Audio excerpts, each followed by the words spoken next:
সন্ধ্যাবেলা ঝটপট রেডি হয়ে সিম্বাকে টাটা বাই বাই করে বাড়ি থেকে বেরিয়ে পড়েছিলাম শ্মশানকালী যাওয়ার উদ্দেশ্যে।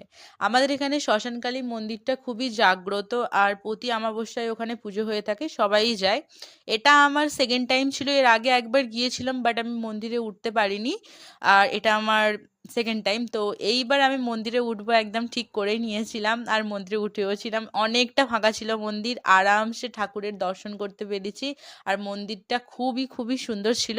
এখানে বাচ্চাদের ভয় দেখানোর জন্য এরকম কিছু মূর্তি বানিয়েছিল, আর এরা তো কন্টিনিউ ওটাই দেখতেই ব্যস্ত ছিল। ভয় তো পাইনে, উল্টে হাসি পাচ্ছিল, মজা করছিল ওরা সবাই।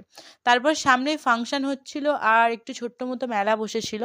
ওখান থেকে আমরা ঘুগনি খেলাম, ফুচকা খেয়েছিলাম, আর লাস্টে একটা আইসক্রিম নিলাম, আর বাচ্চাদের জন্য বেলুন নিয়ে বাড়ি চলে এলাম। তো আজকের জন্য এইটুখানি। আই হোপ তোমাদের মিনি ব্লগটা ভালো লেগেছে। দেখা হবে নেক্সট কোনো এক মিনি ব্লগে। Till then, bye by.